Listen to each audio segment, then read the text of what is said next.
We're sitting on a time bomb right now. America is going deeper and deeper and deeper into debt, and it scares me. I'm looking at a Daily Mail article here. Financial guru who predicted crash of 2008 issues devastating take on U.S. economy. Why is it that now people are waking up to your message, would you say? You don't have to be an economist to know you're getting screwed. Everybody knows something's wrong. Every time you print fake money, the rich get richer, but the poor and middle class get poorer. But our schools don't teach this stuff. That's the problem. You said this to me once. The difference between a rich person and a poor person is their relationship with fear. That's heavy. We have 4 intelligences: mental, physical, emotional, spiritual. But for most people, when it comes to money, it's all fear-based thinking. Fear stops most people from going for their dreams, and it limits them. What if I make a mistake? What if I do this? My rich dad just taught me make a mistake and learn from it. But many people make no mistakes and learn nothing. And there's a lot of those today. Are you just still out there trying to educate the masses? You seems like you're going to every single continent. Why are you still doing it? I believe we all have a calling. There's many ways you can make money, but how do I best serve my fellow human being or my country? That's why I went to Vietnam, although I didn't have to go. We're forgetting the essence of service versus money. So I go and teach as long as somebody wants me to teach.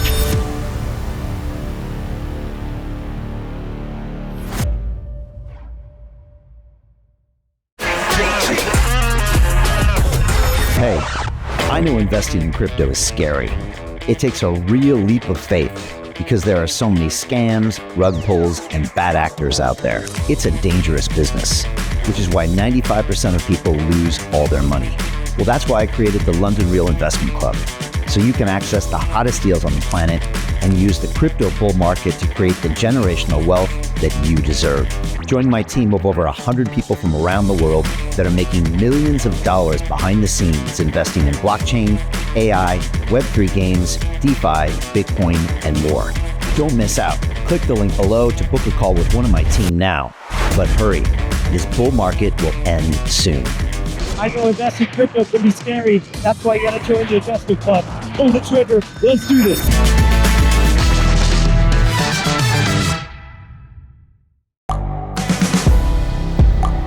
The world is changing. Inspiration is everywhere. It has never been so easy to connect, share, and bring people together. We're learning from others and finding the best in ourselves. Challenging our beliefs. Sharing our vulnerability. Overcoming our fears. Transforming ourselves so we can transform the world. How far can we go? This is London Real. I am Brian Rose. My guest today is...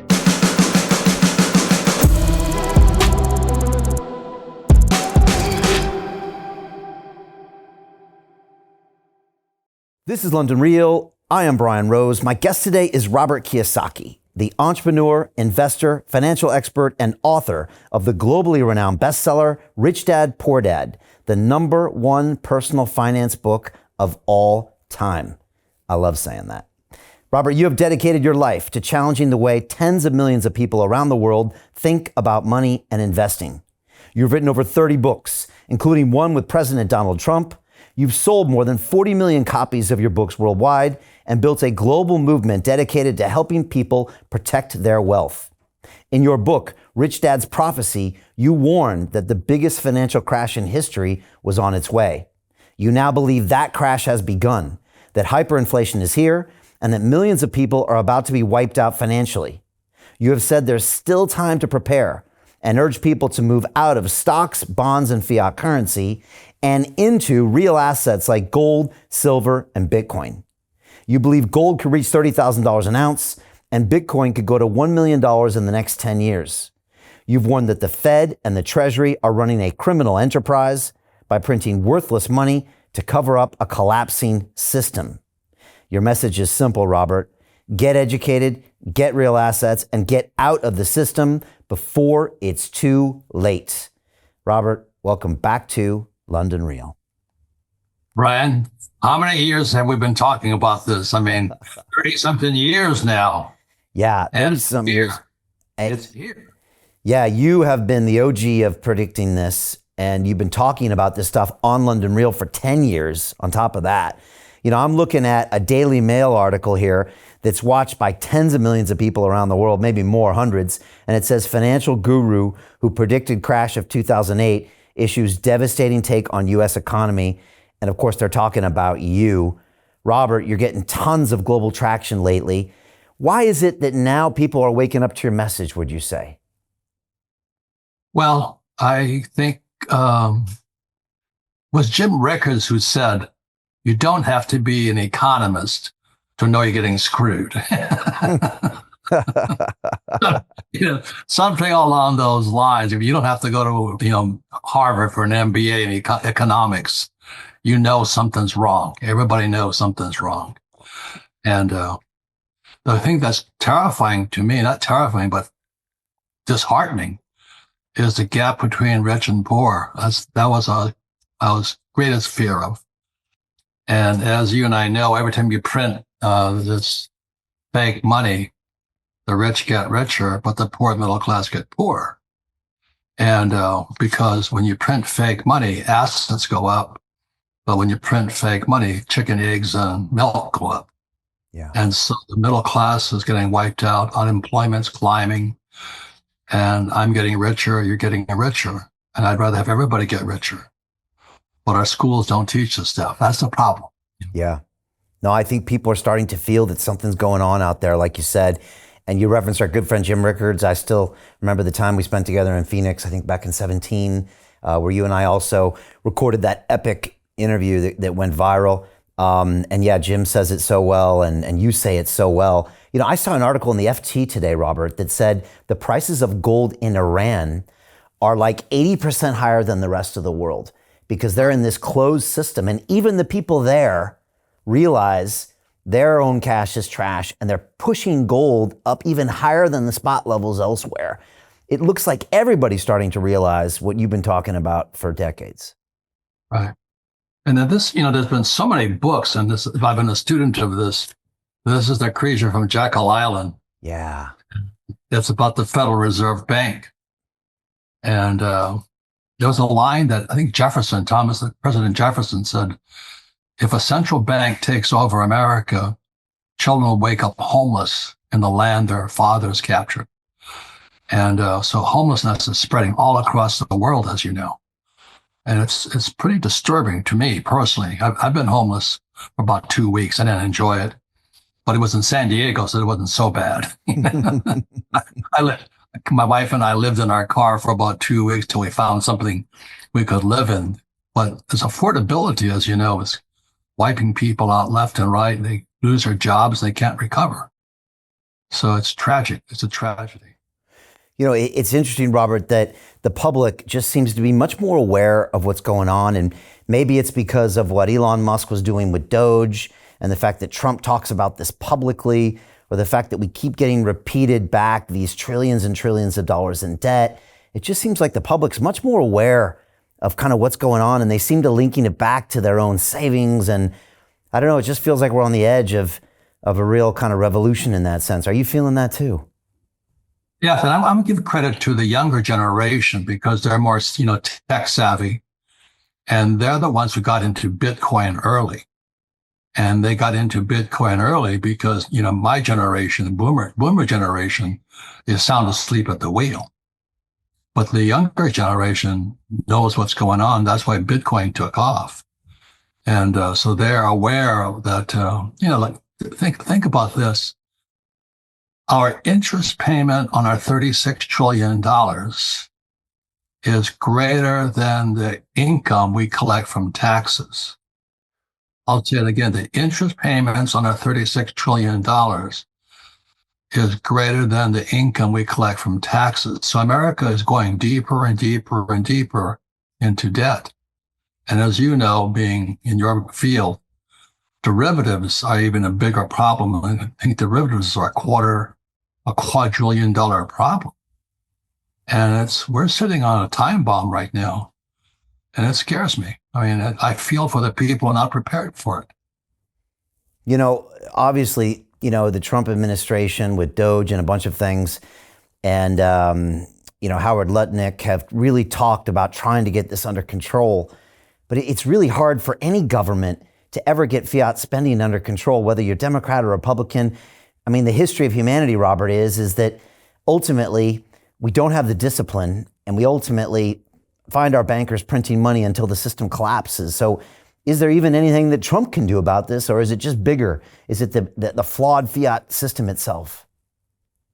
Well, as you know, the off-balance sheet debt, when you take Social Security, Medicare in America, pensions and all this, it's 250 trillion. And then when you look at the last war we fought, in the World War II, Germany's in trouble, Japan's in trouble, America's in trouble. So the whole world's in trouble, and China is in serious trouble. So this is, I'm afraid they're just going to print more money. That's not going to solve the problem, just make it worse. But like every time they print this stuff, like I say, guys with assets get richer. Like if you have gold and you print this, gold goes up. But if you're trying to buy a carton of eggs go up too. Yeah. And that people can't eat. Yeah. So it goes up. It's a tragedy. So the U.S. is printing, the Eurozone is printing, China's printing, everyone's going to print. And so if someone's listening to us right now and wants to get out of the matrix, Robert, what's the best thing they can do? How can they start? Well, that's why I've always recommended go to gold and silver, and there's Bitcoin, but there's also commodities like oil. I invest in oil wells. I was an oil man before. And, I took this gold mine public. It's a Trixie mine in Utah. Oh yeah, I remember you told me about that. Yeah, amazing. And so the best solution is preparation. But for people today, if you've lost your job and you can't afford to eat, you can't put a roof over your head, it's hard to say save gold, silver, Bitcoin. It's a little late. So I'm extremely concerned. But you and I have been talking about this for 30 years now, and some people actioned, some people didn't. Robert, should people try to hold their politicians accountable? We've seen people criticizing this kind of big, beautiful bill and saying there's still too much spending in there. We're still going to go down a bad path. Obviously, when Biden was in, he just kept printing at post-COVID levels. It's just this unimaginable amount of money that they were spending for God knows what. Is it worth people trying to rein in the politicians as a temporary fix? I don't think it's fixable. Yeah. I hate to be so pessimistic, and I don't see how you can fix $36 trillion of debt. $1 trillion, if you spend $1 a minute, how long would it take you to spend $36 trillion? It would take you 32,666 years to spend $1 trillion. And they print it in a second. They keep printing money to pay our bills. You think about that, you go, I think you should stop printing your money, but they can't now. Do you know what I mean? They just can't. Yeah. It's almost like a drug. And I remember one of your books that you said, for the average individual, a paycheck is like a drug, because you get so used to being fed kind of by the system, and you don't have to be creative. You don't have to be an entrepreneur. You don't actually create your wealth. And you get so used to someone paying that paycheck. It's like one step different than getting a welfare check, but it's still, something you just get really conditioned to without having to create that wealth. You've always talked about entrepreneurship and creating value. And that's something you've been talking about for 30 years. Yeah. Is that, don't need a job, basically. Yeah. An entrepreneur. And that's something your rich dad drilled into you in what would look like a very cruel way. By the way, I tell everyone I meet, Robert, and by the way, people around the world love you. And I talk to people everywhere. I was in Dubai, I was in Toronto recently, and whenever I bring your name up, everybody their eyes they glaze over and just love. And I always tell them, go back and reread Rich Dad Poor Dad. The first 20 pages will blow your mind. You think you know that book, reread it. And I just still remember how your rich dad, in a forceful way, forced you to find a way to get creative and create your wealth. And in a way where you were just almost getting frustrated because you grew up in this system where nobody had to do that. Everybody got a check. There's another book out I'm endorsing. It's called The Big Print by Lawrence Lepard. Okay. I highly recommend this book because it's not that it does anybody any good, but it explains how he got into this mess here. And he talks about the bankers, the city of London and Wall Street and the big bailout. They bail out the rich, which was criminal, at the expense of the poor and middle class. So our value system is corrupt at the core. At the core, when we screw our people to protect the rich. And our school systems, as you know, I love this guy here, the Donald, my book with him, Midas Touch. Yeah, amazing. Going after Harvard University, I went, yes, Donald, go get him. He's shutting down the Department of Education. Yes, Donald, go get him. So now, how do you feel? How do you feel about that, Robert? Because your poor dad was high level in the education system in Hawaii, and you've always had a beef with teachers' unions and people in higher education. Tell me why you always had that beef, and tell me what you think of what Donald's doing. By the way, did you ever think he would be able to take such big actions so fast against such a high level institution as Harvard? He's got guts, and like people hate him. But I say, could you imagine if Kamala won? Oh my God. What would that look like? Oh my God, So what I say to people, history will judge his actions today, not you or I. History would be the judge. And I give him a lot of credit. I have a picture of him with his patch on his ear. And the day before he had been shot, and he never watching TV in Milwaukee at the Republican National Convention. And he and I were talking because I flew these little helicopters in Vietnam. There it goes. Yeah. And we got shot at all the time. And it's an interesting sound. He goes zip zip, and Brian, that zip had been just a little bit more this way, you'd be dead. And Trump was sitting there with his patch on his ear. How he's alive is beyond me. So we're talking about what it's like to have this zip go past you. There, but for the grace of God, go I. And people were coming up to him and says, Donald, you're the Messiah. You've been saved. I'm not going to go that far, but I'm glad he's alive. Me too. It's still hard to believe he's still alive. It's just, and it's hard to even imagine what the world would look like if he wasn't, I can't imagine it, Robert. I don't know if I ever told you, but I got down on my knees and prayed the night before the election. I don't think I've ever done that in my entire life. There I was in my place in London on my knees praying for his victory. And I don't know what that says. I just knew it was such an important time, Robert, that I couldn't imagine that future without him. I agree 100%. And then there was the Biden crime family. But a lot of people point back to Obama, which was the start of it. So it's kind of interesting. I'm not Republican or Democrat. I do my best to stay neutral. But it does seem like the Democrats have been one big crime family. So anyway. Yeah, there's a lot of those allegations coming out. I'm sure we're going to know more. Just wanted to finish up with Harvard. Why is Donald going after these institutions of education? You yourself were censored by some universities in Arizona when you tried to give a talk. We saw so many instances of all the wokeism and all the things going on. Why is it important that Donald's making a stand there? Well, if you read the Communist Manifesto by Marx, in there, he spelled it all out. And what happened was, what Marx predicted was that communism will infiltrate America through the education system.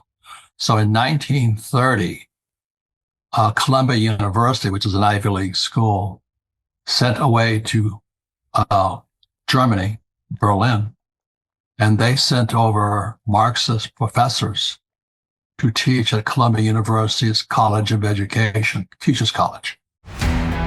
How do you get out of a rat race? How do you create wealth not only for yourself, but also for the generations to come after? I am absolutely amazed with the quality of companies that we're getting exposure to. We go on to Zoom calls with the innovators and the folks who are building new applications in metaverse, blockchain, artificial intelligence, decentralized finance. What's going on, everybody? Thumbs up if you can see me. We are focusing on early stage investment. And the quality of people that we're getting exposure to, whether it be Dan Tapiero with 1RT, Jason Ma from Open, Yatsu from Animoca. It's been a phenomenal experience thus far. It has far exceeded my expectations. We are focusing on cutting edge technologies. I view it now as the best investment I've ever made. The upside I view is unlimited. And as a retail investor, I would never get this exposure anywhere else outside of Investment Club. See you in the Investment Club. And that was in 1930. Then you and I remember what happened in the 60s. There was Kent State and all this was the rioting on campuses. So Marxism came in through our school system. I was teaching at Arizona State University, which is one of the biggest schools in America. And the woke professors came after me because I was teaching capitalism. Wow. They came after me. I went, wow. Wow. So it's our institutions of higher education. So when Donald takes them on, man, I feel he's got so, Mexicans say cojones, big ones. He has got he does not take any BS.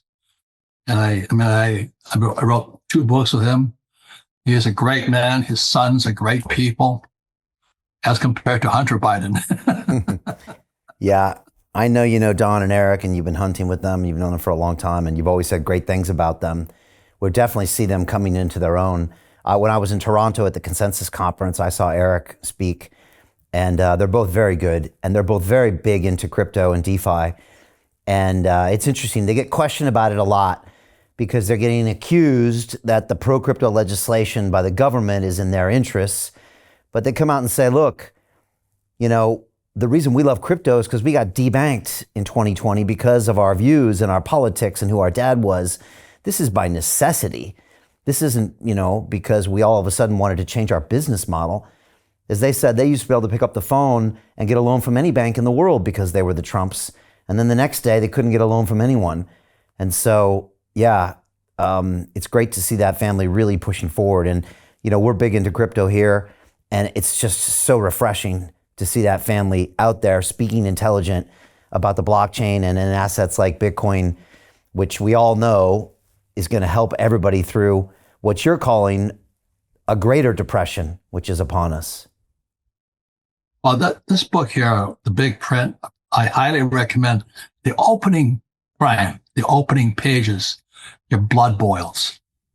He talks about Larry Summers and Geithner and all these characters, and how they basically screwed the entire American public to bail out their friends. There's something morally rotten. And so the big print is getting at the big print hasn't come yet. So that's why yesterday I was out buying more silver. If silver's about $35, and I think next stop is 50. At least I'm hoping it is.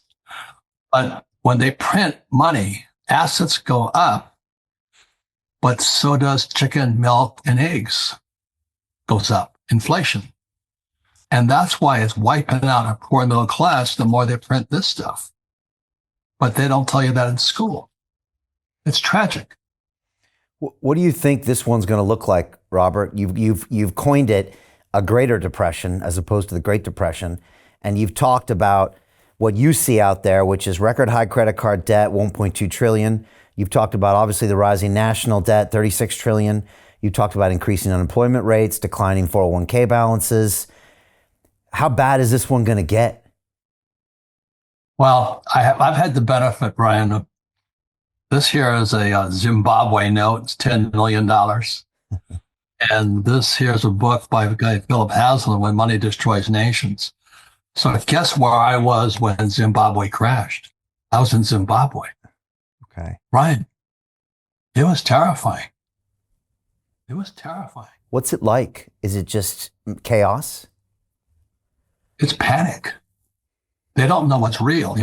Yeah. Nobody would do this stuff, and the economy is crashing. And I was sitting in a truck. I'm a hunter, in Africa. And they call them the war vets, with these black guys with AK-47s pull up. And they point the guns at me. I'm going, holy mackerel.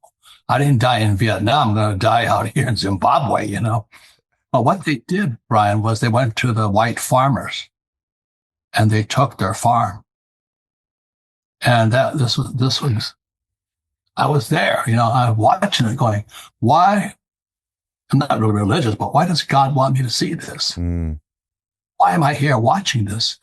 And they point these guns at me and all this. I'm going, wow. All you can do is put your hands up, going, I'm not going to resist. And then so this little white woman comes running out, and they're hauling her off in the car. And she turns to my professional hunter and me, the white guy too. She says, burn this place down. Gentlemen, burn it down.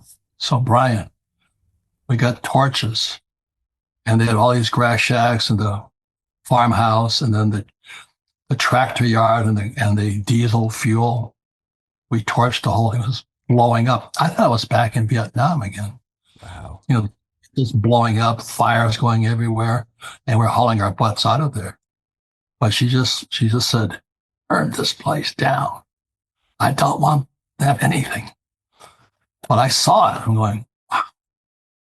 So why did I see that? Why was I seeing Mr. Trump the day after he gets shot?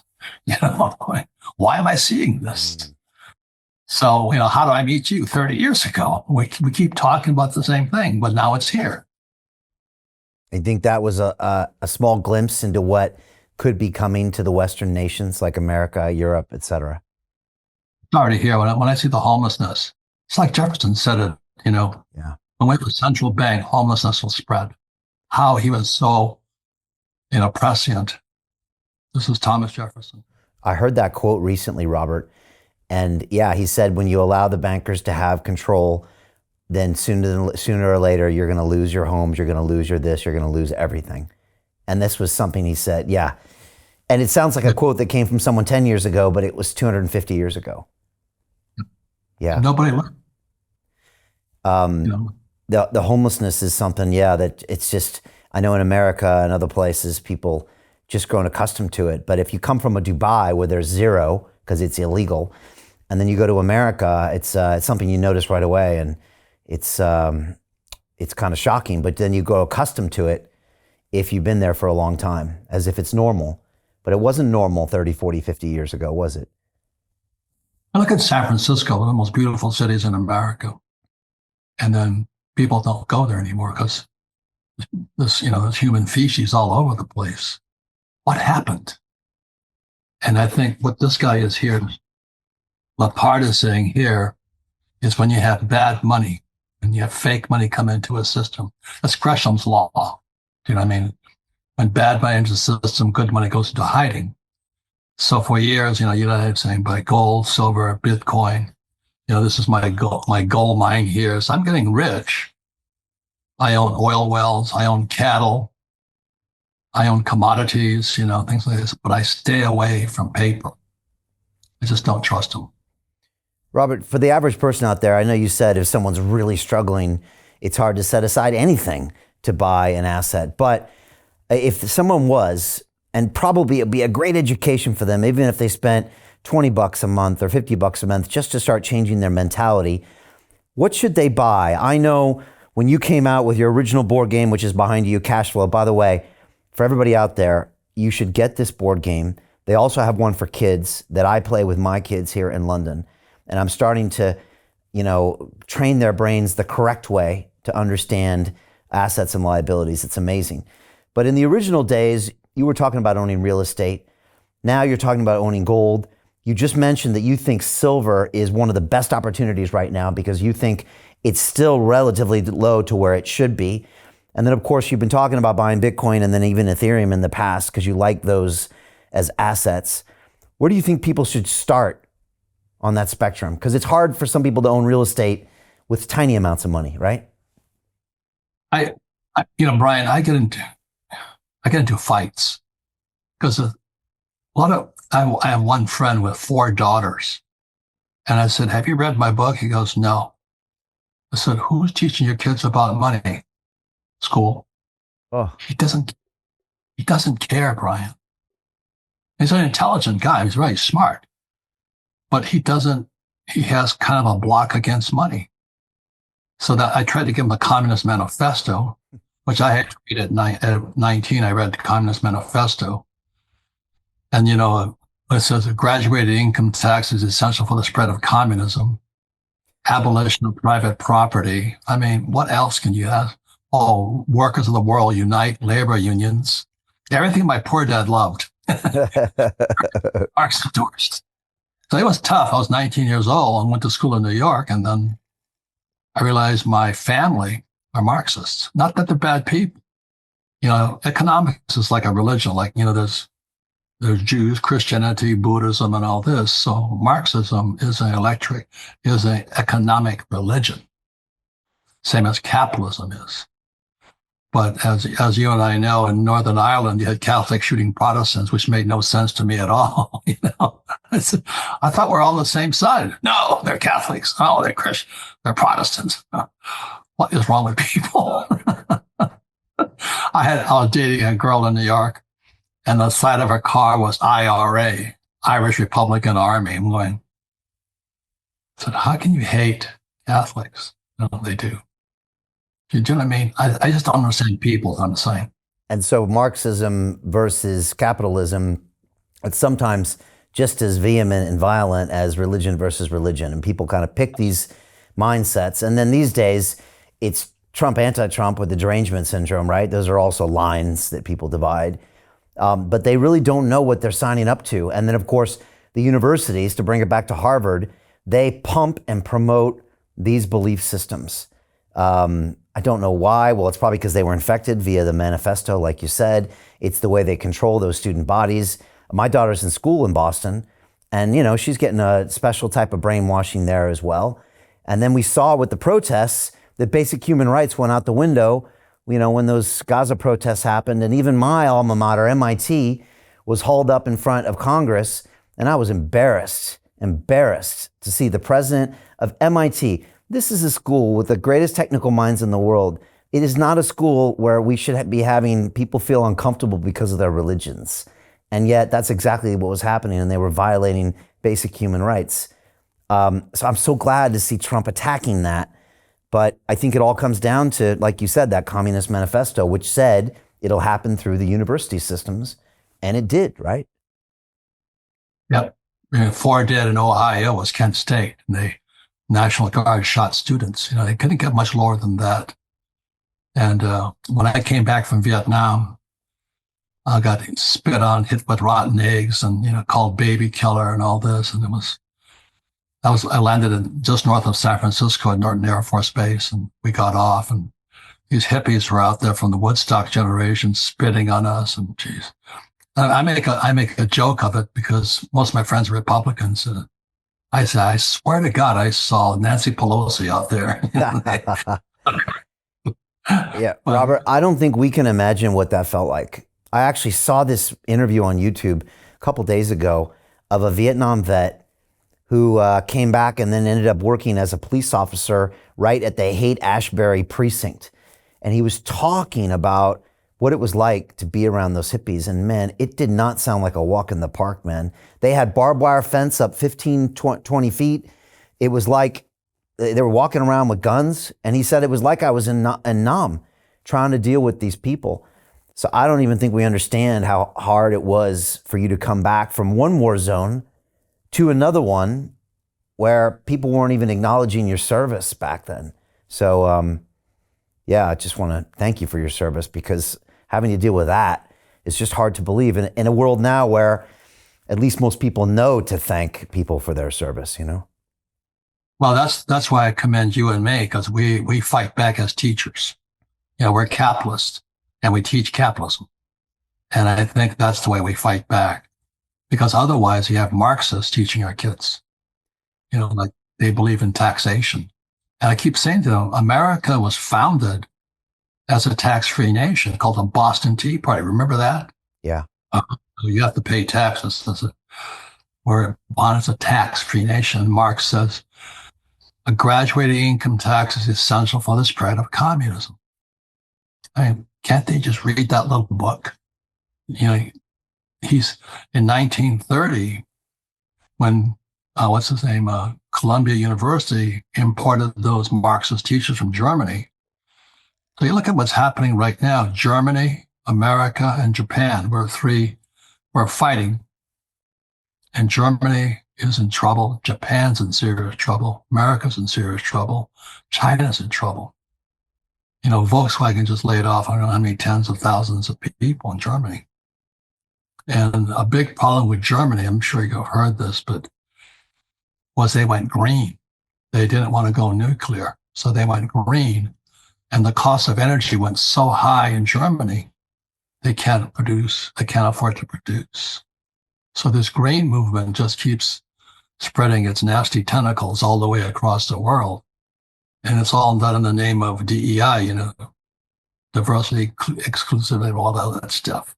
I say it should be DIE, die, or dying.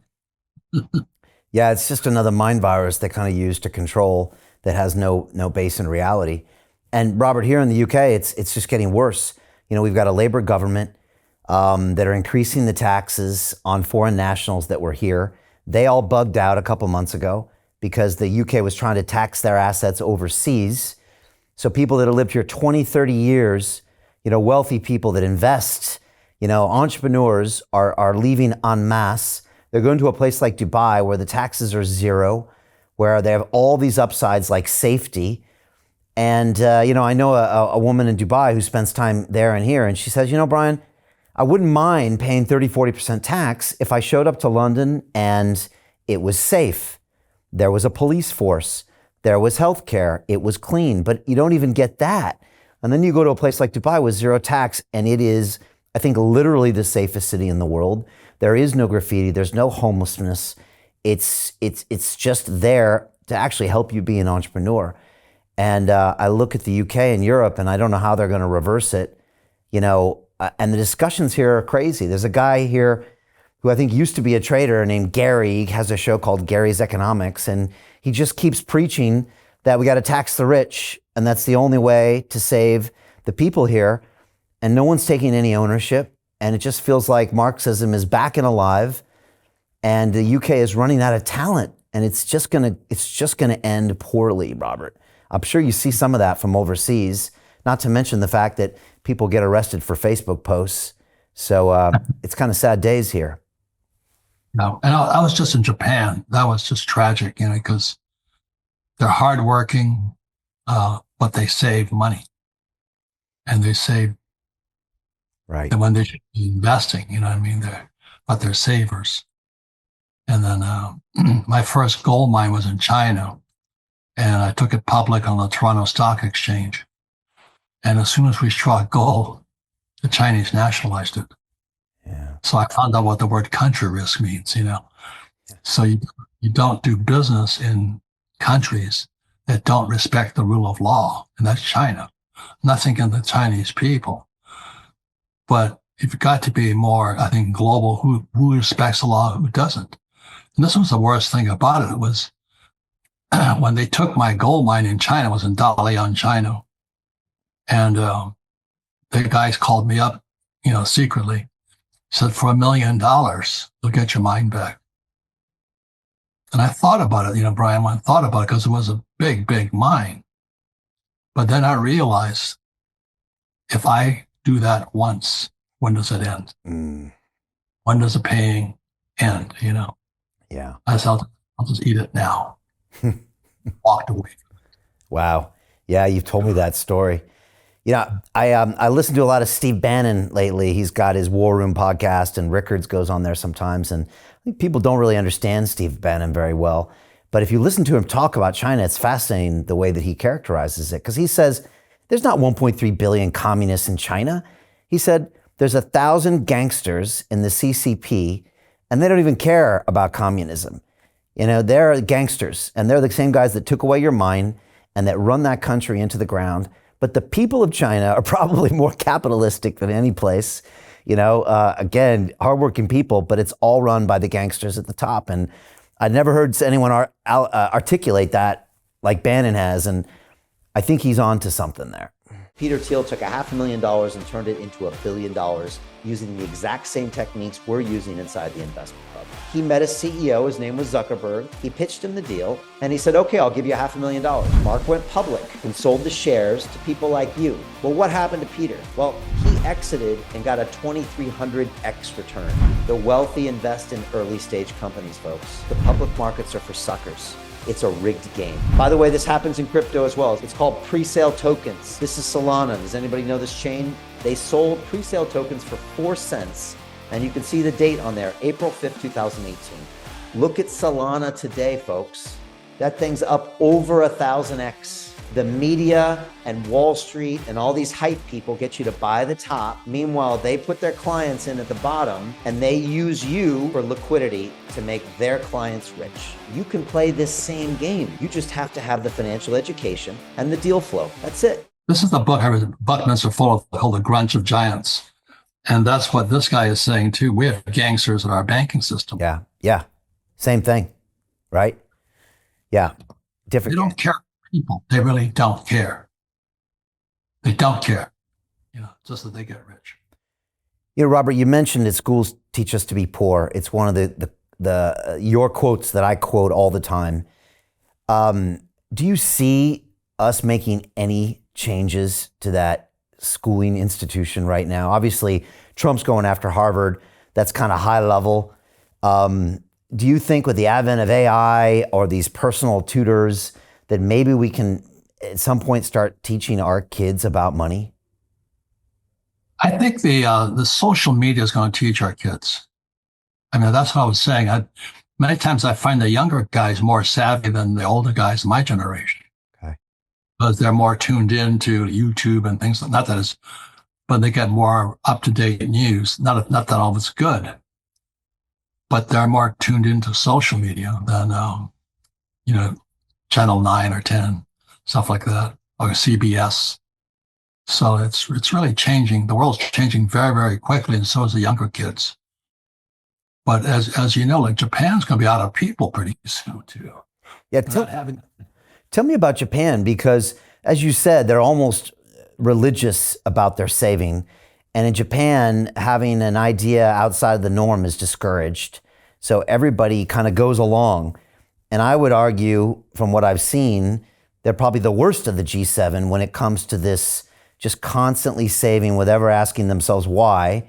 The government buys all of their really low coupon bonds, and they're always in this state, the same state they've been in for 10 years, right? Massive debt, economy at a standstill. What did you see when you went there? Well, I think they entered a depression in 1990. Wow. And, well, you know, the carry trade.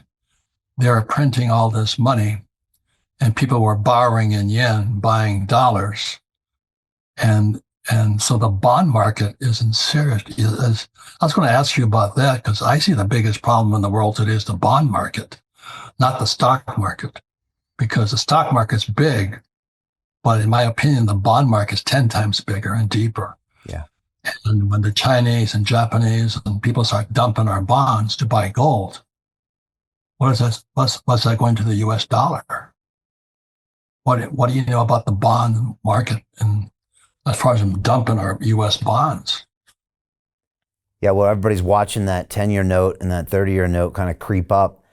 It was kind of going one way when the original tariff negotiations happened, and everyone thought, you know, they could refinance the 10-year note at 4%, but now it's going the other way, and people are very concerned about what's going on. So I think you're right, Robert. I think we really have to worry about what's going on with those bonds. Of course, everyone thinks that maybe, you know, the stable coins in crypto could be a new buyer of those treasury assets, but that's probably only a temporary fix to the structural problem. The problem, Brian, is what happens to the people. You and I are okay. And, you know, you and I work for the people. It disturbs me. It really disturbs me. And then, you know, it's the uninformed, or maybe they don't care. Or I got into it with this guy with 4 daughters, and he says, so what? I said, who's going to teach your daughters if you don't teach them? He says, school. I mean, I'm going. And he knows nothing. So if I had kids, I'd be telling. To continue watching the rest of the episode for free, visit our website, londonreal.tv, or click the link in the description below.